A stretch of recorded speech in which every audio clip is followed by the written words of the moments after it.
नमस्कार मित्रों, आप सभी का पुनः आपके डिजायर ऑफ एजुकेशन में स्वागत है। तो हम लोग कक्षा 12 की गणित में आज एक नया अध्याय शुरू करेंगे जिसका नाम है मैट्रिक्स, जिसे आप लोग हिंदी में आव्यूह कहते हैं। बाइलिंगुअल चलेंगे, हिंदी और इंग्लिश के साथ चलेंगे कि ताकि किसी को किसी भी प्रकार की प्रॉब्लम ना हो। तो आज हम लोग आव्यूह प्रारंभ करेंगे, तो वो वीडियो को पूरा देखिएगा और अपने दोस्तों के साथ शेयर कीजिएगा। आज बहुत दिनों के बाद हम वीडियो शूट कर रहे हैं, तो थोड़ा कोई त्रुटि हो तो माफ़ करना। तो चलिए, सबसे पहले इसमें एक बार आप लोग जानेंगे पंक्ति और स्तंभ क्या है। तो इसको जानने से पहले हम लोग आव्यूह पढ़ेंगे। आव्यूह को जानने से पहले पंक्ति और स्तंभ को बहुत अच्छे से जानना जरूरी है, क्योंकि इसी पे बेस पूरा ये है। तो पंक्ति क्या है, स्तंभ क्या है। सबसे पहले पंक्ति, क्षैतिज रेखा को पंक्ति कहा जाता है। क्षैतिज क्या है, जैसे मान लीजिए हमारी पृथ्वी है, ये हमारी पृथ्वी है, तो इस पृथ्वी के समांतर जो रेखा होगी वो क्षैतिज रेखा होगी। रिपीट अगेन, ये जो पृथ्वी के समांतर जो रेखा होगी इसे क्षैतिज रेखा, जिसे हम आप लोग हॉरिजॉन्टल लाइन कहते हैं। और इस पृथ्वी के लंबवत ये लंब है ना, लंबवत जो है इसे हम लोग वर्टिकल या ऊर्ध्वाधर कहेंगे। क्या कहेंगे, वर्टिकल या फिर ऊर्ध्वाधर रेखा कहेंगे। तो क्षैतिज रेखा, ऊर्ध्वाधर रेखा क्या है, आप सभी लोग समझ गए होंगे। तो पंक्ति क्या है, क्षैतिज रेखा को ही हम लोग पंक्ति कहते हैं। कॉन्सेप्ट क्लियर हो गया ना, क्या है क्षैतिज रेखा, पंक्ति क्या है, क्षैतिज रेखा को ही पंक्ति कहा जाता है, रो कहा जाता है। और स्तंभ क्या है, ऊर्ध्वाधर रेखा को स्तंभ कहा जाता है। तो पंक्ति और स्तंभ क्या है, आप सभी लोग समझ गए होंगे। सामान्यतः हम इसे पंक्ति को रो इंग्लिश में पढ़ते हैं, तो पंक्ति को हम आर से डिनोट करेंगे और स्तंभ को हम सी मतलब कॉलम पढ़ते हैं तो इसको हम सी से डिनोट करेंगे। तो आर और सी इन दोनों का नोटेशन है, आप सभी लोग ध्यान रखिएगा, आगे भी हम यूज करेंगे। तो अब हम आव्यूह को समझते हैं। ये दोनों चीज समझ गए आप सभी लोग, तो आव्यूह आसान है, आव्यूह कुछ भी नहीं है। सबसे पहले आव्यूह है क्या, आप सभी लोग समझिए आव्यूह है क्या। मैट्रिक्स आव्यूह है क्या, जैसे हम कोई भी वस्तु ले लें और उसे किसी भी वस्तु को ले लें और उसे पंक्ति और स्तंभ किसी भी वस्तु को ले लें और उसे पंक्ति और स्तंभ में इस प्रकार सजाकर रखें, वही आव्यूह है। किसी भी वस्तु को पंक्तियों और स्तंभों में संयोजित करना ही आव्यूह कहलाता है। ये तो हो गई व्यवहारिक डिफिनीशन। अब हम मैथमेटिकल डिफिनीशन पे आएंगे। तो आप सभी लोग समझ गए होंगे, किसी भी वस्तु को पंक्तियों की बात करें तो ध्यान में आ जाए, पंक्ति ऐसे होगी, पंक्तियों और स्तंभों में संयोजित करना या व्यक्त करना ही क्या कहलाता है, आव्यूह कहलाता है। अब मैथमेटिकल डिफिनीशन देखेंगे तो होगा क्या, जैसे m कोई संख्या है और n कोई संख्या है। mn संख्याओं को, m कोई संख्या है और n कोई संख्या है। mn संख्याओं को m पंक्तियों, कोई m पंक्ति है और n स्तंभ है। mn संख्याओं को m पंक्तियों और n स्तंभों में एक आयताकार, इस प्रकार आयताकार हो या फिर वर्गाकार हो। आप सभी लोग जानते होंगे आयत क्या है, वर्ग क्या है। वर्ग वो होता है जिसकी चारों भुजाएं बराबर होती हैं। तो mn संख्याओं को m पंक्तियों और n स्तंभों में एक आयताकार, इसे आप सभी लोग आयत का नाम दे दें, तो इसे वर्ग का नाम दे दें। तो आयताकार या वर्गाकार सारणी के अंदर लिखना ही क्या कहलाता है, आव्यूह कहलाता है। फिर से देखिए, mn संख्याओं को m पंक्तियों और n स्तंभों में आयताकार या वर्गाकार सारणी के अंदर लिखना ही क्या कहलाता है, आव्यूह कहलाता है, मैट्रिक्स कहलाता है। आप सभी लोग आव्यूह समझ गए होंगे। यदि समझ में आ रहा है तो वीडियो को लाइक कर दीजिए, ताकि इसके बाद जो है वो और अच्छे से समझ में आएगा, आपका मनोबल बढ़ेगा, हमारा भी बढ़ेगा। तो अब इसके कुछ महत्वपूर्ण बिंदु हैं, सम बेसिक पॉइंट हैं, उसे हम बताने जा रहे हैं।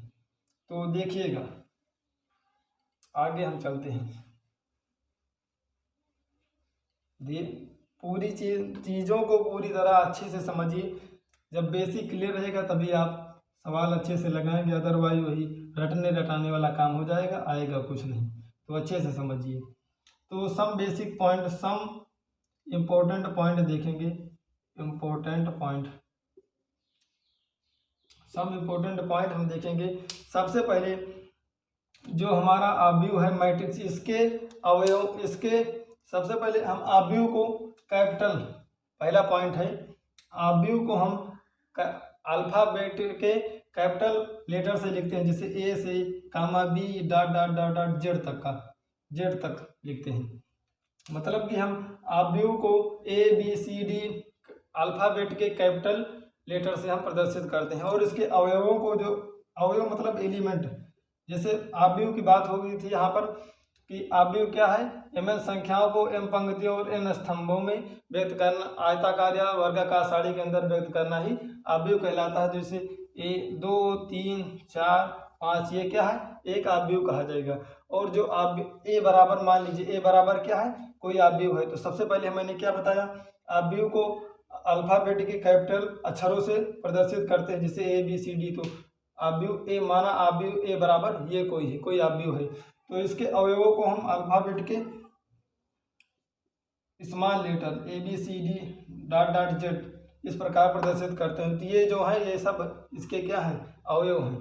तो इसके 2 पॉइंट बहुत बेसिक थे, आप सभी लोग समझ पा रहे होंगे। ये हमारा कोई आव्यूह है, इस प्रकार आव्यूह को हम लिखते हैं, इसके कोई, इसके अवयव हैं और ये आव्यूह है। उसके बाद हम बात करेंगे आव्यूह का निरूपण। यदि कोई परेशानी हो रही है तो वीडियो को बैक कीजिए और अच्छे से देखिए। इसका रिप्रेजेंटेशन देखेंगे तो सबसे पहले आव्यूह को हम इस प्रकार भी दिखाते हैं, जैसा कि अपने सिलेबस में तो यही है, कक्षा 12 के सिलेबस में यही है। और जैसे यहाँ पर दिखाया कोई आव्यूह है तो इस प्रकार प्रदर्शित करते हैं, या फिर इस प्रकार भी दिखाते हैं।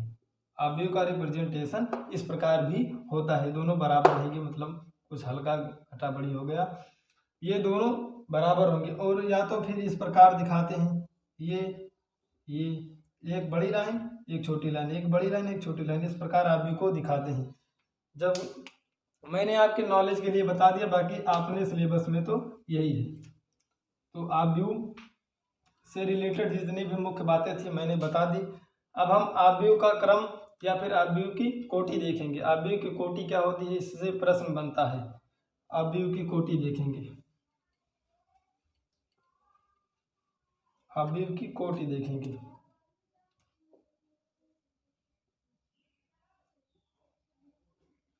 आव्यूह की कोटि या क्रम, क्रम या कोटि बोला जाता है।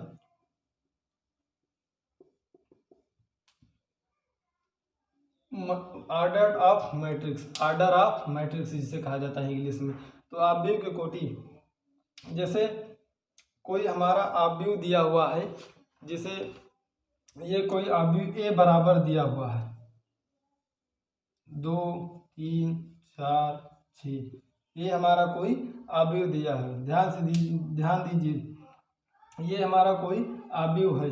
यदि किसी आव्यूह में m पंक्तियां हो, m पंक्तियां, ये क्या है, पंक्ति है, ये हमारा रो है, m पंक्तियां हो और n स्तंभ हो, इस प्रकार ये हमारा कोई, मतलब कि बहुत सी पंक्ति हो, मान लीजिए m पंक्तियां हो और यहाँ पर n स्तंभ हो, ये हमारा क्या है, स्तंभ है, कॉलम है, n कॉलम हो।